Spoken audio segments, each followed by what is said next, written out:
Hello दोस्तों, स्वागत है आपका हमारी YouTube चैनल में। आज की इस वीडियो में हम पढ़ने वाले हैं कक्षा 12 के चैप्टर मैंने आहुति बनकर देखा को। इसके जो रचयिता हैं वो हैं सच्चिदानंद हीरानंद वात्स्यायन अज्ञे। और इस वीडियो में हम इसकी संपूर्ण हिंदी व्याख्या देखने वाले हैं। तो चैप्टर मैंने आहुति बनकर देखा में प्रयोगवाद के प्रवर्तक आधुनिक कवि अज्ञे जी की ये प्रसिद्ध कृति पूर्वा से संकलित है।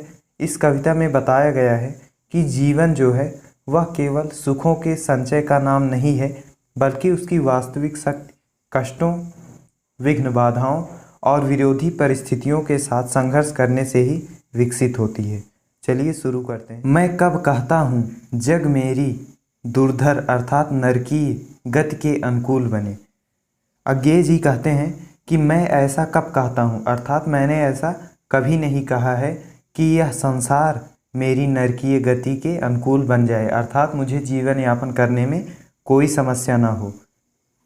मैं कब कहता हूँ, अर्थात मैं ऐसा नहीं कहता कि जीवन मरु, मेरा जीवन रूपी मरु अर्थात मरुस्थल, मैं ऐसा नहीं कहता कि मेरा जीवन रूपी मरुस्थल नंदन कानन अर्थात देवताओं के उद्यान का फूल बने।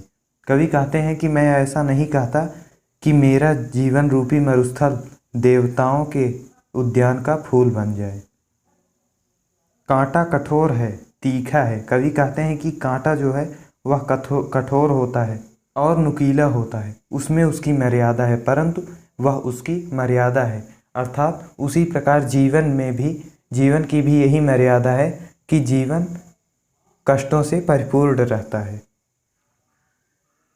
मैं कब कहता हूँ, इसलिए मैं यह भी नहीं चाहता वह घटकर कि मेरा कांटे रूपी जीवन घटकर प्रांतर अर्थात वन का ओछा फूल बने, तुच्छ फूल बन जाए। मैं कब कहता हूँ, अर्थात मैं ऐसा कब कहता हूँ कि मुझे युद्ध में अर्थात मुझे इस जीवन रूपी युद्ध में कहीं न तीखी चोट मिले, कहीं भी जख्म न मिले। अर्थात मैं ऐसा नहीं चाहता कि मेरे इस जीवन रूपी युद्ध में कभी मुझे कोई भी कठिनाइयाँ ना आए। मैं कब कहता हूँ, कवि कहते हैं कि मेरी यह कामना नहीं है कि प्यार करूँ तो मुझे प्राप्ति की ओट मिले, कि यदि मैं किसी से प्रेम करूँ तो मुझे भी उसके बदले में प्रेम ही प्राप्त हो। मैं कब कहता हूँ, कवि ऐसा कहते हैं कि मेरी यह कामना नहीं है कि विजय करूँ, मैं विजेता बन जाऊँ और मेरा ऊंचा प्रासाद अर्थात महल, और मेरा ऊंचा महल बन जाए, या मैं इस पात्र बन जाऊँ कि जगत की श्रद्धा की मेरी धुतली सी याद बने, कि यह संसार मुझे श्रद्धा से याद करे। पथ मेरा रहे प्रशस्त, कवि कहते हैं कि मेरा जीवन रूपी पथ प्रशस्त हो जाए सदा, क्यों करे विकल यह चाह मुझे, इसकी चाह मुझे क्यों व्याकुल करे। अर्थात मेरा जीवन रूपी पथ प्रशस्त हो, इसकी चाह से मैं व्याकुल नहीं रहूँगा। नेतृत्व न मेरा छिन जावे, क्यों इसकी हो परवाह मुझे, और मेरा नेतृत्व न छिन जाए इसकी परवाह मुझे क्यों हो।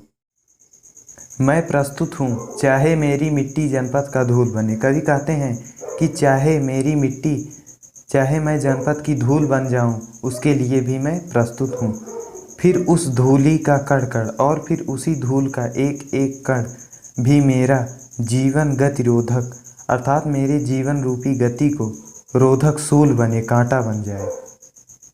अर्थात मैं अपने जीवन को कठिनाइयों के साथ व्यतीत करना चाहता हूँ, अपने जीवन का रस देकर जिसको यत्नों से पाला है। कवि कहते हैं कि मैंने अपने जीवन का रस देकर जिसको इतने यत्नों से पाला है, जिसको इतने प्रयासों से पाला है, क्या वह केवल अवसाद मलिन अर्थात दुख से मलिन झरते आंसू की माला है। वह केवल दुख से मलिन झरते आंसुओं की माला नहीं है।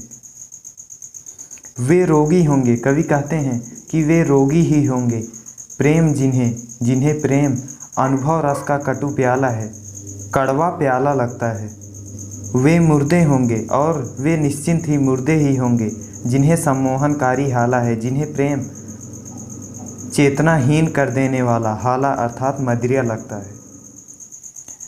मैंने विदग्ध हो जान लिया, विदग्ध अर्थात जलकर, मैंने जीवन में इन कठिनाइयों में जलकर यह जान लिया है, अंतिम रहस्य पहचान लिया और अंतिम रहस्य को भी पहचान लिया है। मैंने आहुति बनकर देखा और मैं आहुति बनकर देख चुका हूँ कि यह प्रेम यज्ञ की ज्वाला है। यह प्रेम जो है वह यज्ञ की ज्वाला है, अर्थात हमें जीवन में आगे बढ़ने के लिए तप करना पड़ता है।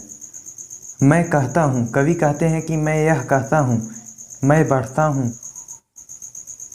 कि मैंने जीवन में कठिनाइयों का सामना करके मैं नभ की चोटी चढ़ता हूँ, इस मुकाम को हासिल किया हूँ। कुचला जाकर भी, अर्थात मैं संघर्षों के बीच कुचला जाकर भी धूली सा आंधी सा और उमड़ता हूँ, धूल के समान और आंधी के समान और उमड़ने लगता हूँ। मेरा जीवन ललकार बने, कवि कहते हैं कि मेरी यह कामना है कि मेरा जीवन ललकार बन जाए, असफलता ही असिधार अर्थात तलवार की धार बन जाए, और मेरी असफलता तलवार की धार बन जाए जिससे मैं अपनी असफलता को काट सकूं। इस निर्मम रण में अर्थात इस जीवन रूपी निर्मम युद्ध में पग पग मेरा पग पग रुकना ही मेरा घात बन जाए। भव सारा तुझको है स्वाहा, कवि कहते हैं कि मेरा सारा जीवन तुझको समर्पित करके सब कुछ तपकर अंगार बने, मेरा जीवन अंगार के समान निर्मल बन जाए। तेरी पुकार सा दुर्निवार, मेरा यह नीरव प्यार बने, नीरव अर्थात मौन, मेरा यह नीरव प्रेम तेरी पुकार सा दुर्निवार, तेरे पुकार के समान दुर्निवार अर्थात शक्तिशाली बन जाए। तो यहीं पर ख़त्म होता है आपका चैप्टर मैंने आहुति बनकर देखा। इसके बाद हम हिरोशिमा चैप्टर को भी पढ़ेंगे। आपको वीडियो पसंद आया हो तो वीडियो को लाइक कर दीजिए, चैनल को सब्सक्राइब कर दीजिए और बेल आइकन को ज़रूर प्रेस कर दीजिएगा जिससे आपको आने वाली वीडियोज़ की नोटिफिकेशंस मिलती रहें। थैंक्स फॉर वॉचिंग, मिलते हैं अगली वीडियो में।